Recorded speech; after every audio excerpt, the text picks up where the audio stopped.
The Philippines, a country I've wanted to return to for some time. I've never been beyond the skyscrapers and the sprawling malls, and so in this trip I was determined to dig deep and explore the unseen and the far less documented.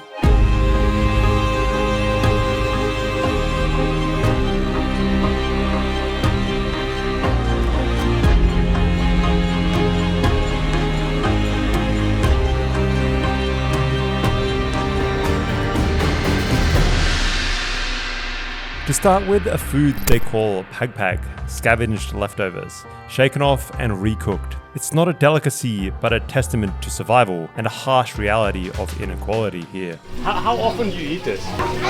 Every day, really? Of course, like with anything, some people just, they ordered too many chicken wings, they ordered too many drumsticks, they're just throwing that completely away in the trash. It's already been deep fried once, now it's getting deep fried yet again, and it is dry, you can really taste it. Do you think this will continue? Will people always eat pagpag in the Philippines? Oh, every day. Every day? Yes, it will. Wow.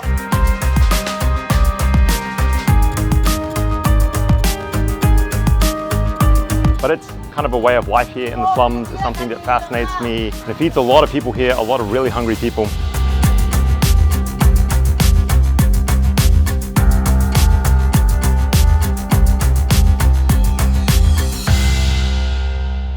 Yet, amid these challenging circumstances, innovation thrives. Black soldier fly larvae, once a nuisance, turned opportunity, offering a sustainable solution to waste and a source of protein for those brave enough.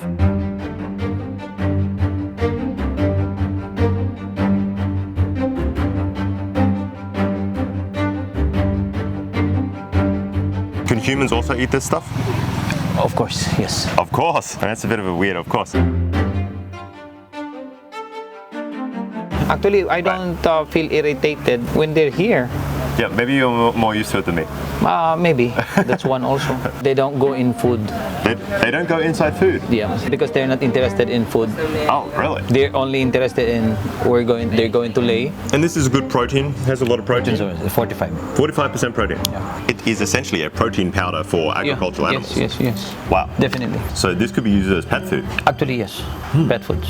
Then to General Nakar and the land of the Dumagat. Here we search for Pisukan, a native bee producing a unique Filipino variation of mad honey. They actually usually cook and eat these larvae. We're just eating them raw right here, dipped in the honey. But usually they're going to take this back to the village, cook it up, and then eat them. And apparently it's especially good for the older people. It's an intriguing blend of risk and sweetness, revered and dreaded in equal measures. Harvested from the remote, untamed jungle, it perilously tiptoes the line between being a healing miracle and a dangerous indulgence. We brought with us an alcohol stove this time. Just gonna try to load that torch up. This could be a disaster. My legs are fucking killing me. I got almost no sleep at all last night. I'm getting fucking sick, but I'm gonna get some honey, okay? Today, it's happening. It's definitely a completely unique flavor. It's not really like most honey I've tried at all. Hopefully I survive this and I don't die from this horrible stuff. Finally, we journey to Paracale in pursuit of perilous prosperity. Here, beneath the muddy depths, men labor in treacherous claustrophobic tunnels, their lives tethered to a slender tube, all in the relentless pursuit of precious grains of gold.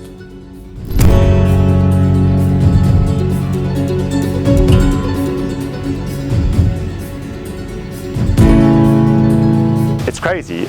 These guys went through one hole in one morning and a brand new one now in the afternoon. I still hope these guys get a ton of gold out of this, but you can see why people have a problem with this. The environmental destruction here is pretty severe. There's not much life that's going to be left in this kind of river. Do you get paid the most because you're doing the dangerous job? Pare-pareho lang. Equal share?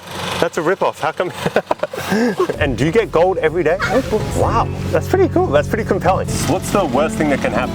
Hindi mo siya inaasahan na nasa ilalim ka, hindi may drive yun, minsan nabagsak na lang yun. Can you imagine spending 4 hours underground in a claustrophobic hole of just thick mud, water that could collapse on you at any time, with a hose in your mouth that could tangle at any time? God damn it, man. We start our journey in the heart of Manila's slums. Happy Land. Here, the community has mastered the art of resourcefulness with Pagpag, a dish that gives leftover fast food a second chance, embodying the spirit of resilience and ingenuity. I've got to be honest, I can barely stomach normal fast food.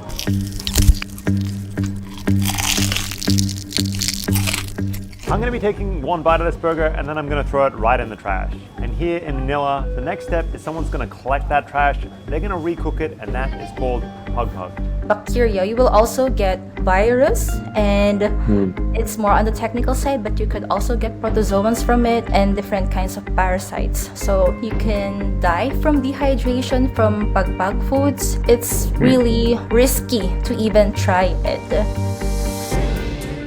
Some of that stuff in there has been sitting there all day, all night, and it is hot, stinking hot here. Today we venture into the heart of Manila's biggest slum, known to locals as Happy Land.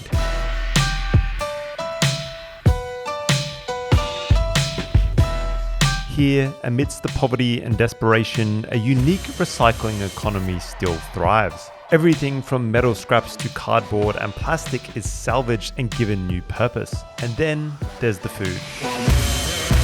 A form of recycling itself, Pagpag is a dish made from scraps found in the garbage of fast food chains. It's reserved for the poorest of the poor, and it gives new life to discarded foods. In the Philippines, fried chicken is king. They have it behind me at McDonald's, and they have it over there at KFC. They have it at Jollibee, and just about every fast food outlet you can imagine. Fried chicken, there's always a little bit left on the bone, and that means you can re-cook it up. Kinda gross. That's how Pagpag works.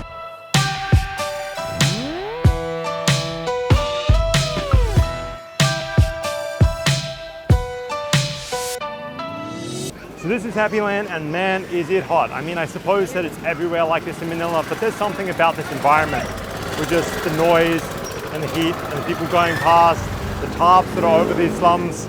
It is stinking hot, man. I have lived in Vietnam for 8 years, and even in the peak of summer, I've seen nothing quite like this. Just the sheer heat and humidity is absolutely wild, man. Philippine slums in the summer, not the most comfortable. The Philippines may run on fried chicken and rice, but in Happy Land they take it to a whole new level. When it comes to fried chicken, you never quite get it all, and that's where Pagpag comes in.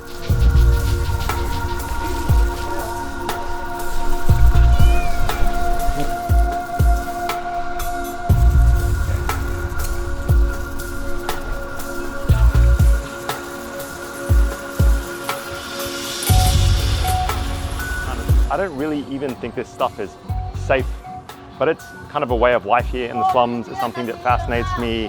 It's dangerous in many regards, and it's something that the government is trying here to rule out, to eliminate. But in a weird way, it is recycling a lot of food that would otherwise be wasted. And it feeds a lot of people here, a lot of really hungry people. I don't really know how we feel about it. We're gonna check it out.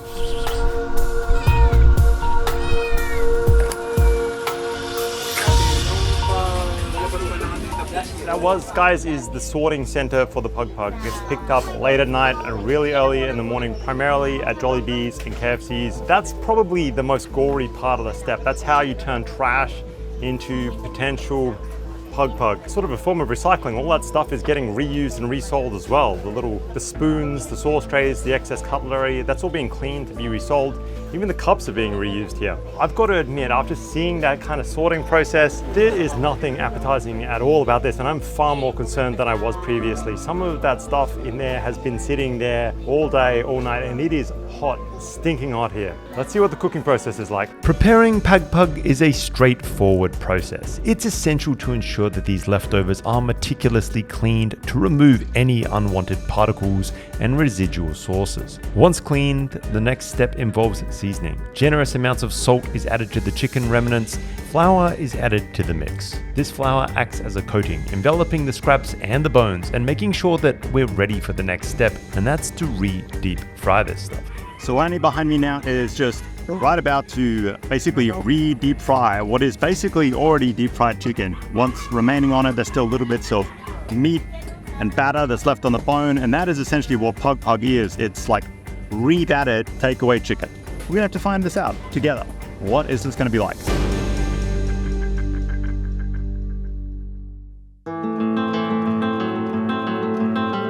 This behind me is where Pagpag begins. It's the trash location of all of the fast food joints around here. It starts here, and then we move to the forest.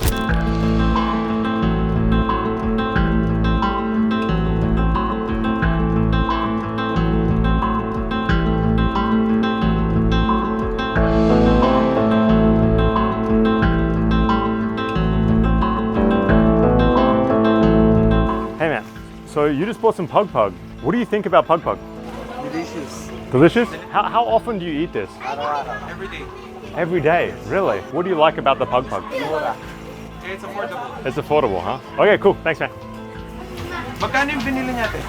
Bali 30, kasama ng kanin 40. Okay guys, Miss Lanny now is well and truly into the lunch service. We've seen quite a few customers coming up and it's actually surprisingly popular. For some reason, I sort of thought that this would be like a novelty type dish, something that you ate once in a while when things were maybe a little bit desperate, but the latest customer that I was just interviewing eats this every single day. It really does seem quite popular here.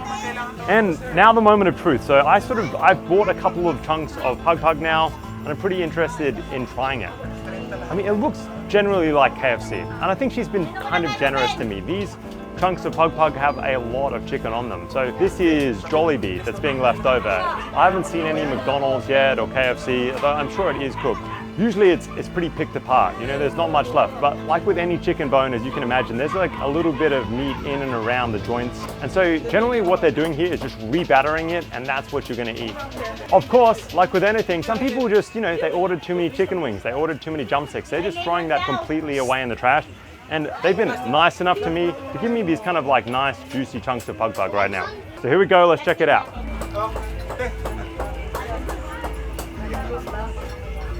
Oh my God. So, sorry, I'm gonna need some water. So here's the thing. I was kind of expecting this to be a standard fried chicken, kind of like a KFC type taste, but it's really not. I mean, you've got to imagine that this Pagpag was likely collected incredibly early in the morning, 5 a.m., 6 a.m., or even last night. It's been sitting in the trash for that long. It's already been deep fried once, now it's getting deep fried yet again, and it is dry. You can really taste it. It's not quite like a jerky or anything like that. You can tell that it's been recooked. There you go. This is, in my opinion, just kind of pretty dried out KFC. No matter what the flavor is here, you kind of can't get past the mental hurdle of seeing this previously as trash. It's the one thing I'm really struggling with here. Other than that, there it is, Pagpag, recooked fast food. This food both shocks and interests me. I need to find out more from the vendor, Miss Lanny.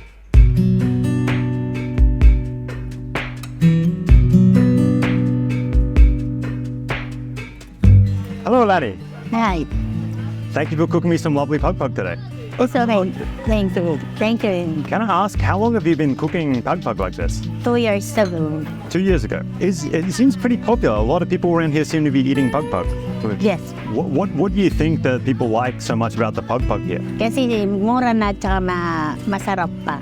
Sa akin, komportable kasi iba naman sa kanila, iba sa akin. Dahil malinis ang sa akin. What makes a good Pagpag? Yung katulad niya, pipituin mo, mamarinate mo siya, hugasan siya ng maigi. Siyempre, titingnan mo ulit siya ng maayos. How much do you charge for one portion of Pagpag? I've seen it's quite a big bag. Sa akin, talagang 30 pesos. 30 pesos, that's less than $1, guys. Is it only served in the Happy Land type areas like this, or is this sold all over Manila? Mayroong din buong, kasi ang alam ko buong ditong building, at saka Happy Land, at Helping Aroma. So, does anyone ever get sick from cooking this meal? Wala. No. Really? 100% safe. I heard that the government is trying to stop people from selling Pagpag. Is that true? Have you ever had any problems selling this? Hindi ko rin alam kasi syempre isa rin akong vendors ng Pagpag. Kasi nasubukan ko rin yan magluto ng Pagpag dahil si Isko Moreno kumain dito ng Duldan. So you haven't ever had any problems at all? Wala po. None. Never? Huh. Do you think this will continue? Will people always eat Pagpag in the Philippines? Every day. Every day? Yes, wow. Okay, Lanny, thank you for showing me this. It's definitely a pretty interesting meal. I've never had anything quite like it before. Thank you. Nice. Salamat. It's clear that Pagpag is a complex issue. On one hand, it's a necessary means of survival for many in Happy Land. But on the other hand, consuming food from trash comes with serious risks. Diarrhea is the most common symptom that you will experience from it. And with that diarrhea, you will get dehydrated, and that's the most risky part of it, the dehydration. Happy Land has its own unique economy and a food culture that's born out of raw necessity. Pagpag stands as both a beacon of resilience and a stark reminder of the challenges faced daily here in the Philippine slums. The transformation of discarded remnants into meals is a testament to both human adaptability and ingenuity, yet every spoonful is tinged with a weight of danger and an element of desperation. It's a vivid illustration of the lengths people will go to endure, to hope, and to carve out a semblance of normalcy in a world that often seems anything but. We then move to Angeles City, a place where innovation meets sustainability. Witness the remarkable role of the black soldier fly larvae, tiny creatures that make a big impact by transforming waste into a valuable resource and paving the way for a greener future. So this is mainly for animal foods. Can humans also eat this stuff? So this is, whole handfuls. If you got closer, Oh my God. Whoa, now I can see them. I thought this was sawdust or something, but these are absolutely microscopic. very, very small. You see lots of cats, dogs. Sometimes I pick them up Wow. and just feed it here. And if they don't get the body, you can just give it there. Really? Is that a joke? No, it's not. Really? Yeah, you can do it. Man created the waste. When God saw this problem, He created the black soldier fly. They are our bioconverters naturally. You turn waste into protein, Yes. which is valuable Yes. for animal feed and human consumption. It's more on a circular Right. economy. In our last episode, we journeyed through the streets of Manila's biggest slum, where the resilience of the Filipino spirit was evident in every bite of Pagpag. This discarded food, scavenged and recooked, isn't just about sustenance. It's a reflection of survival, of people that must make do with whatever's at hand, even when it comes with significant health concerns. But the Philippines, always resourceful and forward-thinking, isn't stopping at Pagpag. Today, we're heading to an unusual farm in Angeles City. Here, innovation is at the forefront, offering what might be a safer, more sustainable solution to the current predicament faced by many Filipinos, the black soldier fly larva.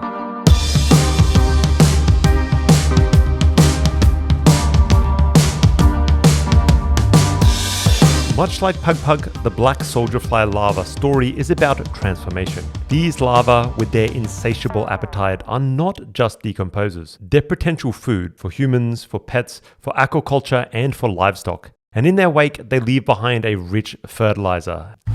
Okay, Dr. Brahman, Yeah. thank you very much for meeting me here. What you have going on here is some kind of fly farm. Yeah, we have a black soldier fly farm. Okay. We control the biodegradable waste and convert it into animal feeds and fertilizers. So this is mainly for animal foods. Can humans also eat this stuff? Of course, yes. Of course. That's a bit of a weird, of course. Yeah. Okay, great. So if you wouldn't mind, could you give us a bit of a quick tour around your facility? Yeah, sure. This one, we call this our love nest. A love nest. Love nest is where they mate. Okay. Oh, This wow. is our love nest. Oh my God. There must be 1,000. How many flies are in here? This is very big.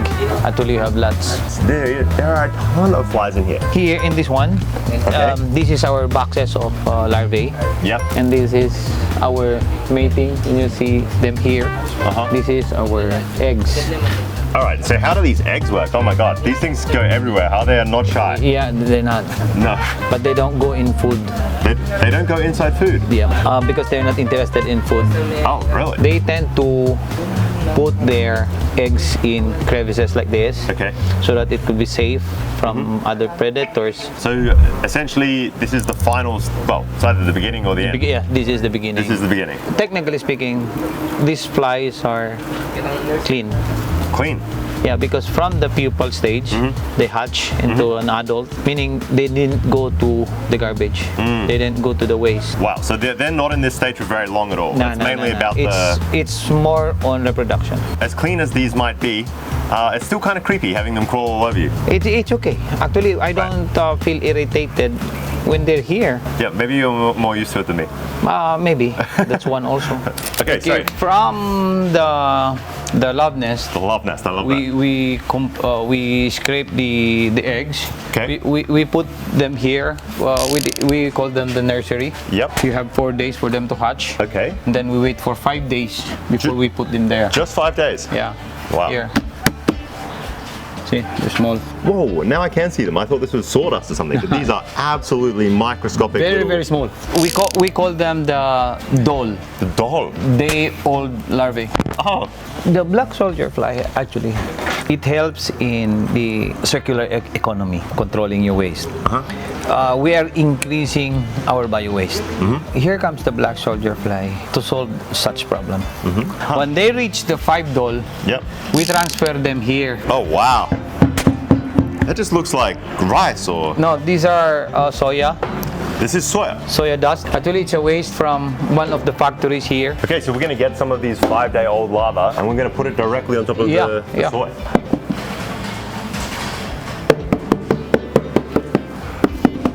So if you got closer... Oh my god. These tiny creatures are not just any eaters, they're voracious ones.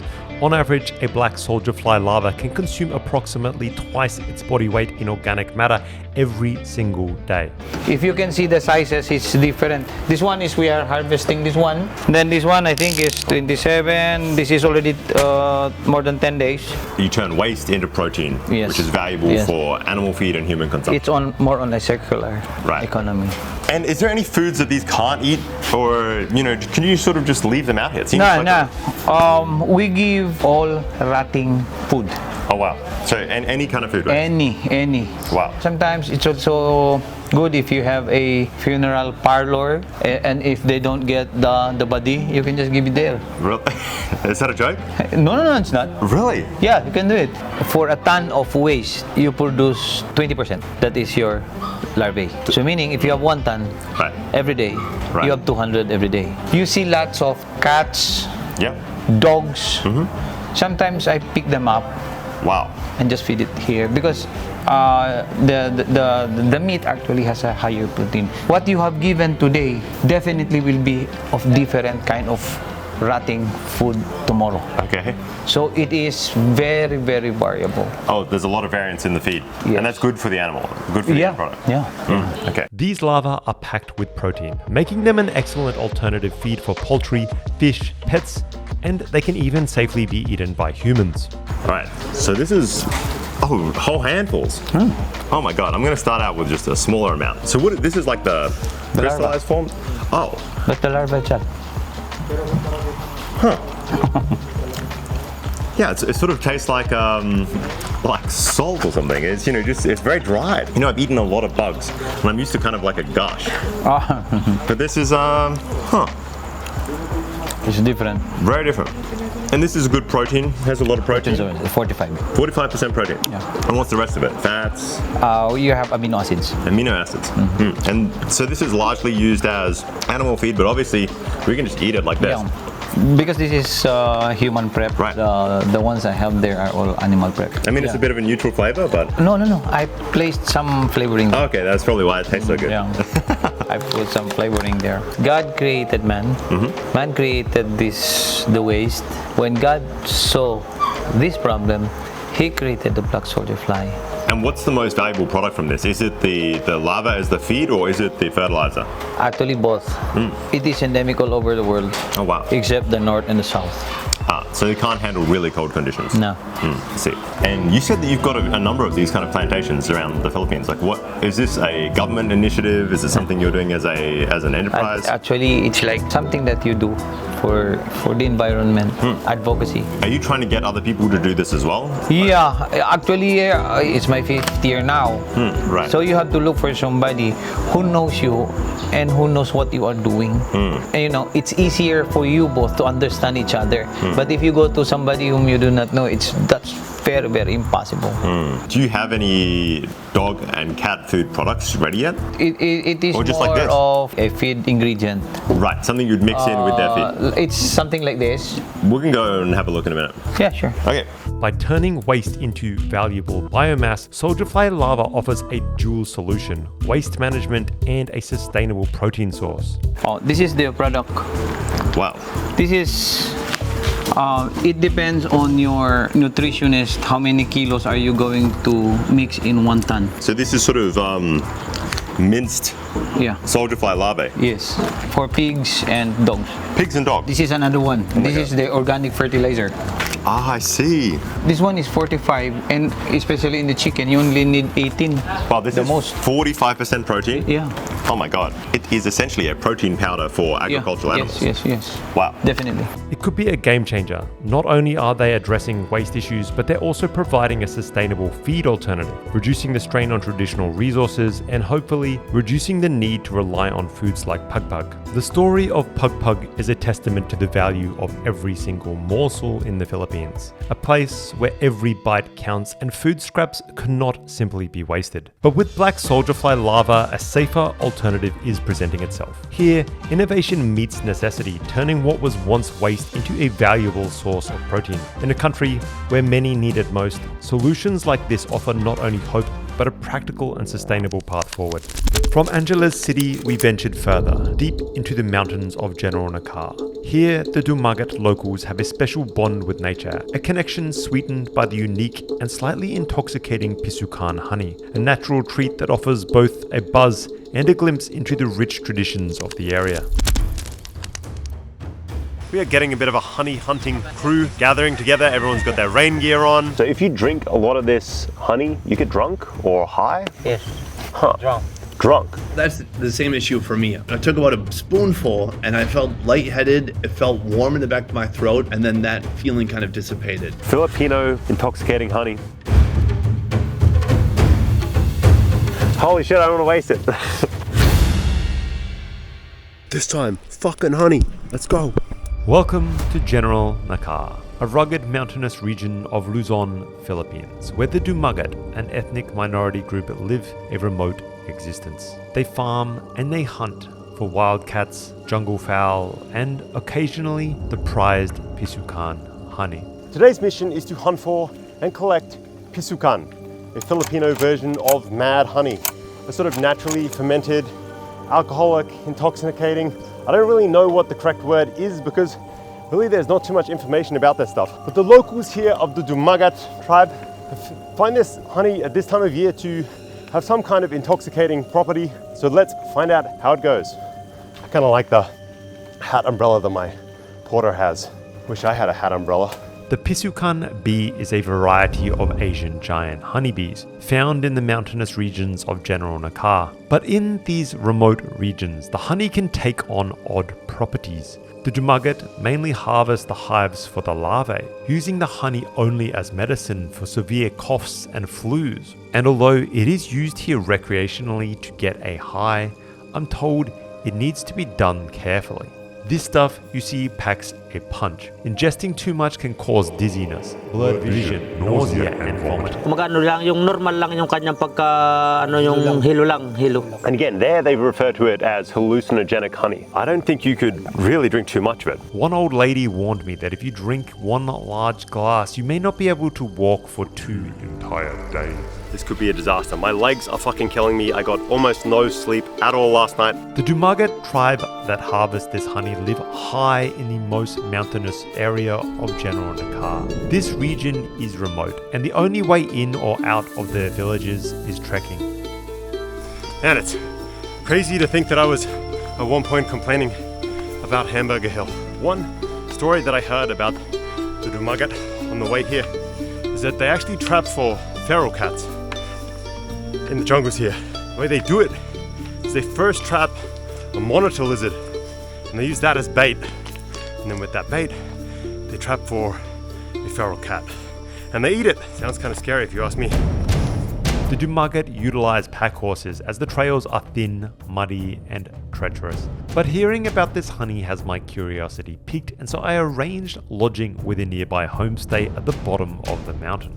This is like a thin mud path that is carved through the jungle here. There's no real easy way in or out for the people that live here. And you also see the horse shit, which you gotta be careful of.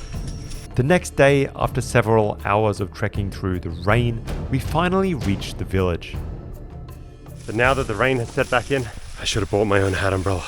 It's a scattering of wooden and corrugated iron homes with no electricity except a few solar panels, and there's no cell phone signal here either. Life exists as it may have for centuries. Chickens, pigs and dogs run around, the kids play games, and in general, life here seems peaceful. People seem happy being so isolated from the outside world.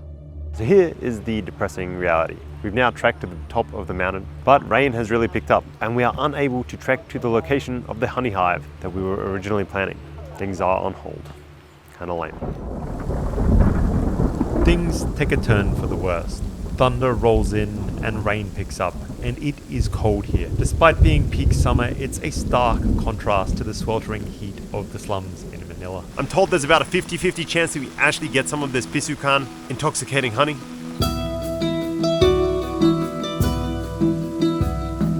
We push on, and after about 40 minutes, we finally locate the hive. I think we're near to the nest. There's a certain amount of energy going on. So I don't know whether I'm about to die making a foolish YouTube video. And the plan here is pretty simple. Our guides construct a torch of tree leaves and place it on a large branch. Okay, we've now hacked our way through to the hive and we've concocted a sort of mix here of, well, nothing's dry, we're in a fucking rainstorm, but a mix of brown leaves and green leaves. We bought some petrol to really kick things off. We're gonna light a fire, try to smoke these bad boys out, and then we're gonna get high on Filipino mad honey. The goal is to smoke out the bees. But disaster strikes yet again. After hacking our way all the way to the hive, we fail in the rain to get the torch lit. There's simply far too much rain. No honey yet.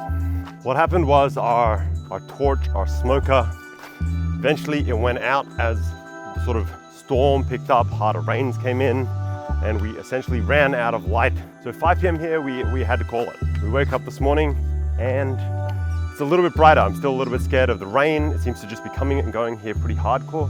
So we are legging it right back up to the Dumaga tribe.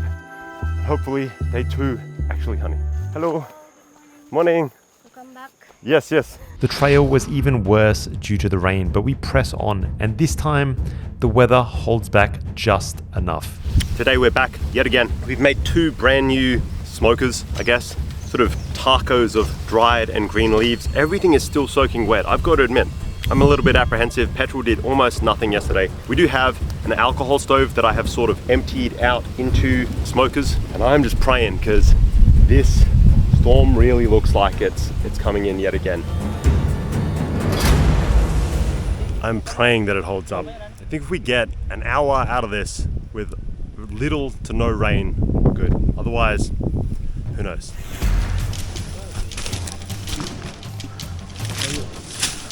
Tabi-tabi, sulong.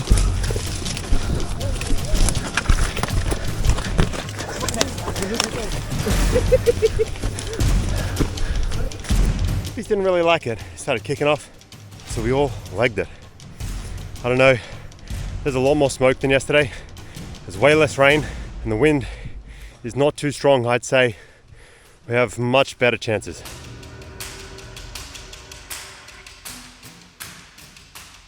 I think we're good. We got some fucking honey. Let's go. Baka malaglag. Malaglag, mapipilas. Pwede mo ko na, mama mo. Ito, polo to.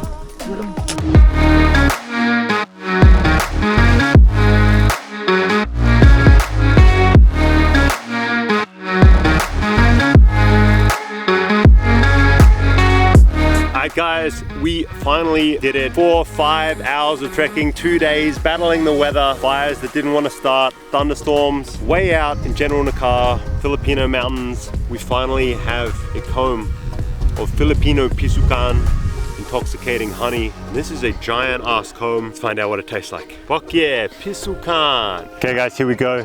Pisukan, Filipino intoxicating honey, my first taste. They've given me this comb, which is filled with bee larvae, and they've dipped it into the Pisukan. I'm just gonna chew, not swallow. That's what they say. Oh my God. Wow, that is the weirdest taste. It's this super odd texture. You're literally chewing on the bee larva, and you get a gush of exploding baby insects. But there's a real sweetness to the honey. I mean, that tastes really fantastic. I'm gonna dip a little bit more in the honey. We actually have another big bottle of it. Oh my God, that is the oddest sensation. Again, you're expecting that kind of texture anyway from the honey, you know, that sort of liquidy type vibe, and you're very used to it. So I mean, if you're gonna eat insect larva, this is probably the way to do it, dipped in honey, because I'm telling you, that tastes fucking great. I'm gonna try to just dip my finger in, just try a little bit like this. Whoa.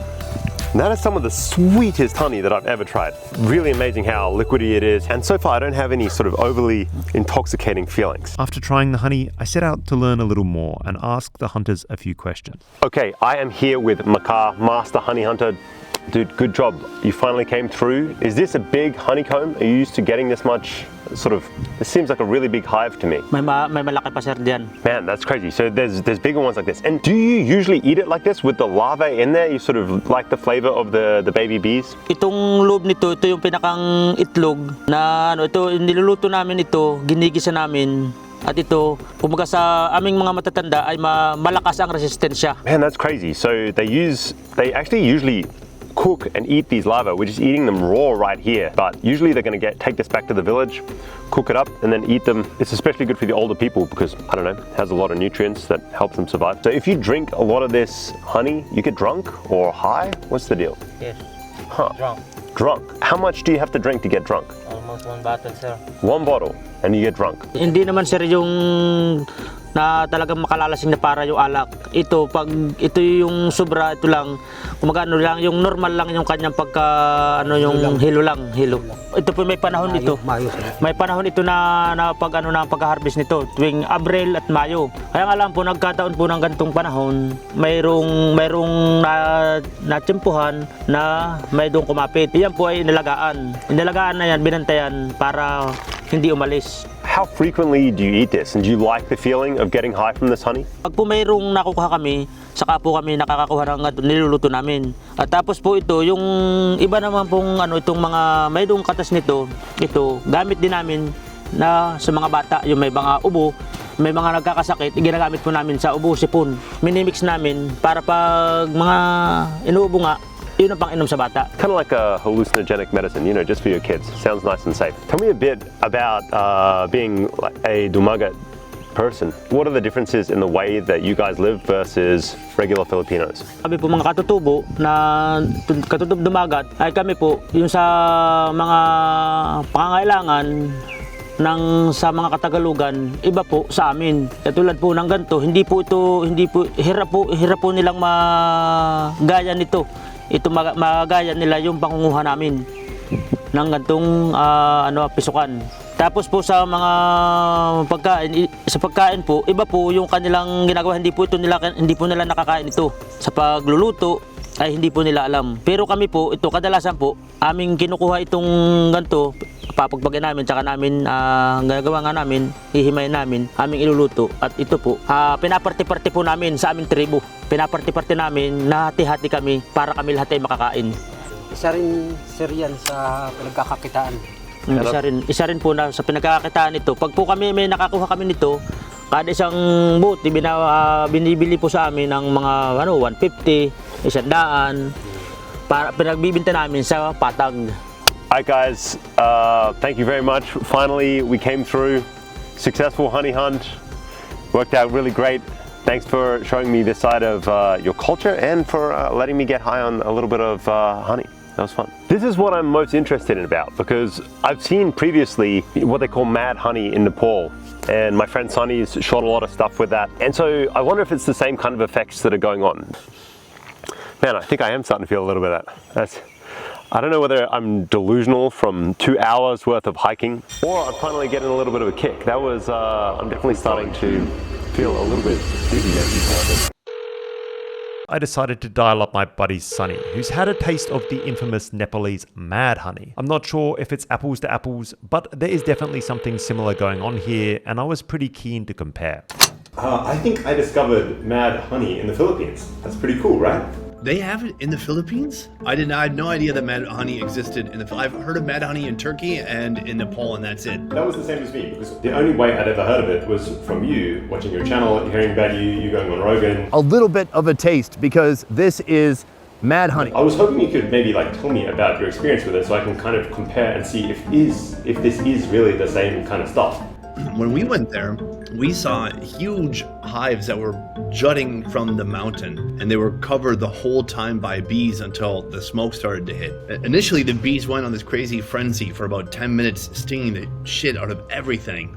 And there's stingers everywhere and half-dead bees crawling through the trenches. Eventually, they all just kind of dissipated and left. And so suddenly it revealed this very yellow honeycomb. I took about a spoonful and I felt lightheaded. It felt warm in the back of my throat. It made me have to clear my throat pretty continuously. And then I felt light, a general sense of euphoria, and then that feeling kind of dissipated. It sounds very, very similar to my experience. An odd sensation in my throat, very, very dizzy instantly, and basically I would compare it to almost being drunk. I brought a whole jar of it home. I gave a jar to Joe Rogan. I've not tried it, and I've not been tempted to try it since I tried it.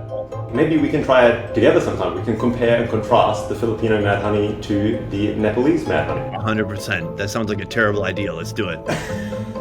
Getting this honey was more than just about food. It's a glimpse into the Dumagats' way of life and their relationship with the land. All in, it was a humbling and an eye-opening experience. It was a reminder to me that there are still parts of this world that are pretty much untouched and that hold secrets that are yet to be discovered. General Nakar left a lasting mark on me, and I'm already planning my return to continue exploring this incredible part of the world. Finally, our journey culminates in Paracale, where we delve into the world of Compressor Gold Mining. It's a place where risk meets reward, revealing the lengths people are willing to go to in the pursuit of wealth, showcasing both the allure and the perils of this relentless quest.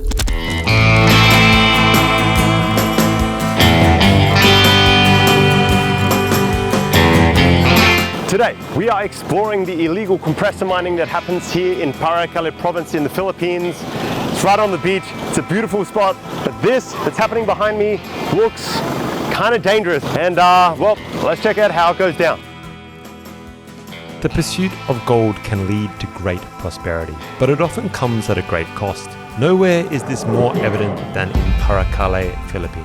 Here, men brave the treacherously claustrophobic tunnels, their lives tethered to a slender tube, all in the relentless pursuit of precious grains of gold. This is the illegal compressor mining of Paracale City.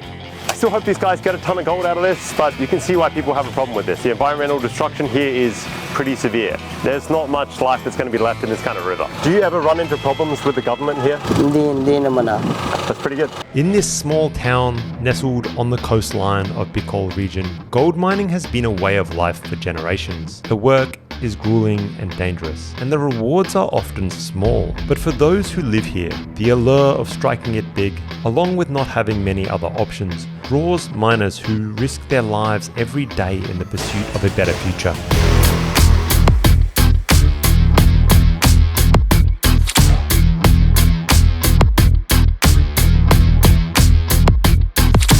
While some gold mining in Paracale is done legally on private lands, the vast majority of it is conducted through illegal compressor mining on public lands. Small teams of miners armed with little more than shovels, bamboo-constructed mining shafts, and homemade dive compressors work tirelessly in the hopes of striking it rich. The pursuit of gold in Paracale is a stark reminder of the high costs of this precious metal, both in terms of human lives and the destruction of the environment.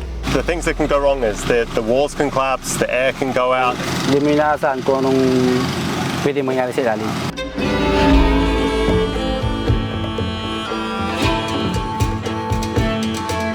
The process of mining gold in Paracale is a slow and painstaking one. Miners must first dig through layers of mud and gravel to reach the gold veins beneath. Then they must carefully extract the substrate using a combination of hand tools and small hand-cranked machinery. the work is backbreaking and the conditions are far from ideal. What's the most gold you've ever got in one day?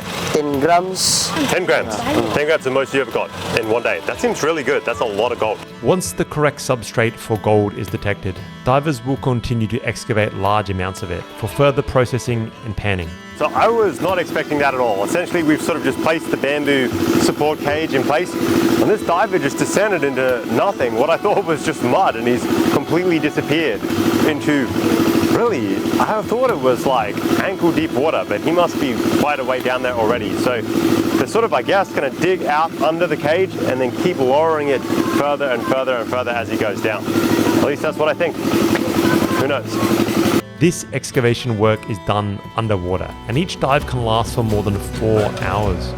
So behind me, one very daring young guy is deep underground with a hose in his mouth, basically filling up a sack full of dirt that could potentially contain gold. He stays underwater for up to 3 to 4 hours, and they rotate this around in shifts, going for, I don't know, all day, as long as there's daylight. The shirtless guy behind me is in charge of the driver's life. He's basically there to ensure that the air is running, that the compressor is fine, and that the line does not tangle. He then passes it on to the guy who is softening the dirt for further processing.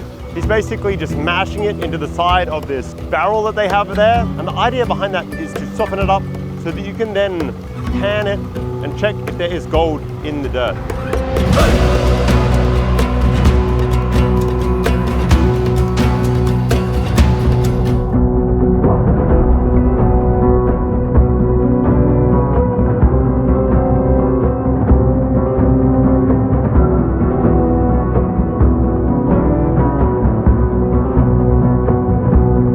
There's definitely no filtering going on. I don't know what that thing must taste like. This is some scary kind of shit.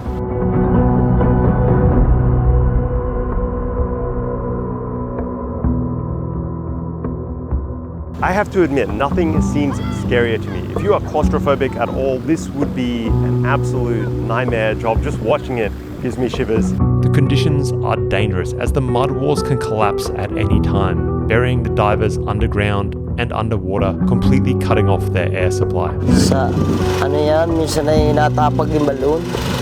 Naguho. Whoa, so that it just crumbles in around you. What happened? You just had to scramble? Dead. Dead. Oh my God, man. Oh. Deliberately digging away at the wall and floor that could collapse anytime, breathing through just a man-made hose that you're holding in between your teeth, and probably one of the dodgiest compressors I have ever seen in my life. These yellow sandbags are used to support the wall of the sandbank and just ensure that it doesn't collapse.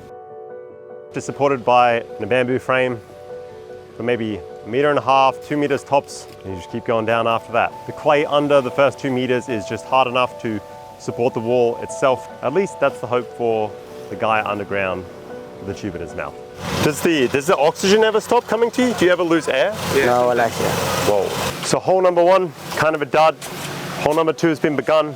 These guys work quick. I mean, this riverbank here is just filled with holes, empty holes, plot holes that are empty now, that are kind of done. I think this is kind of the process. You sort of just work your way up the river, dig a hole, get some gold, you keep going. If you don't, you keep moving along.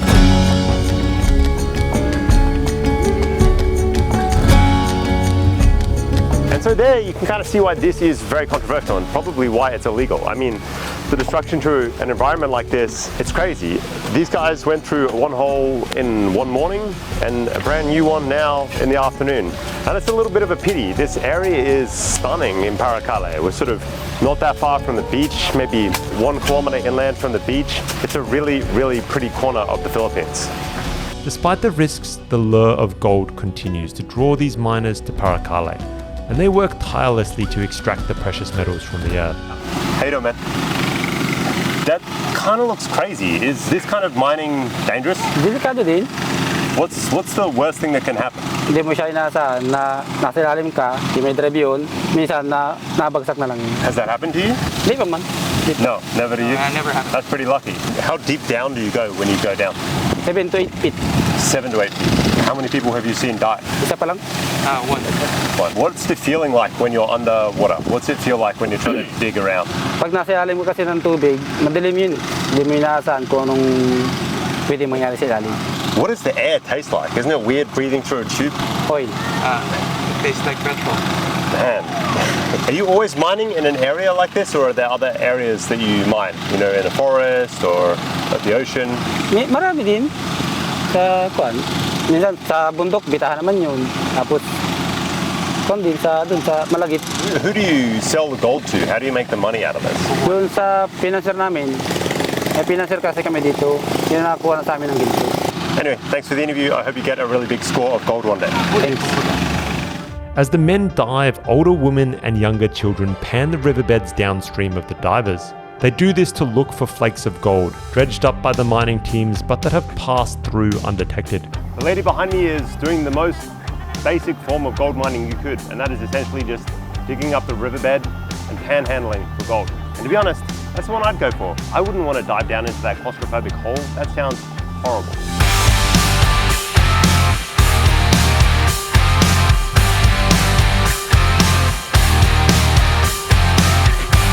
As we film, one of the ladies and her daughter pans up a few flakes of gold.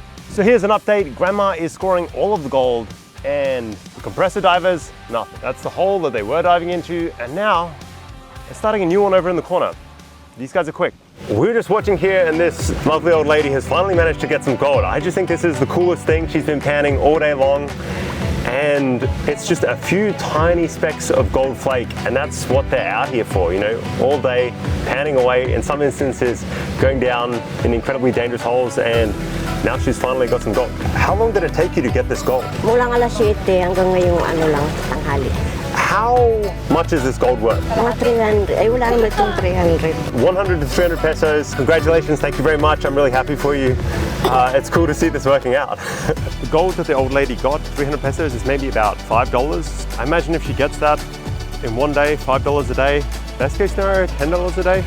I don't know, it's not a lot, but that kind of money here can go a long way. It's a small but tangible reward for their labor, and I'm eager to see how she processes it further at her camp nearby. So as the final part of the process, the gold is going to be mixed with mercury somehow, and I think that's just going to cause all of the different fragments or flakes of gold to come together into one block that they can sell.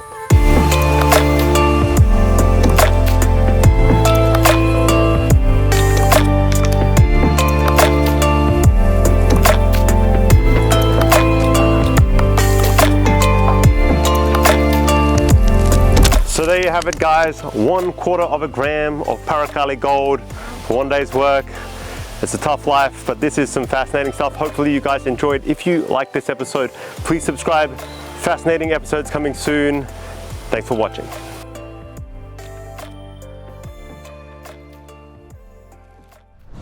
Guys, that is it for the Philippines series. If you have somehow made it to the end of this giant long combined edit, I really appreciate it. Consider subscribing. I'm actually going back to the Philippines later again this year because I really enjoyed shooting this thing. It was seriously cool. And the Philippines was kind of mind-blowing. In between now and then, there is some Vietnamese content. So stick around. Thanks for watching. Goodbye.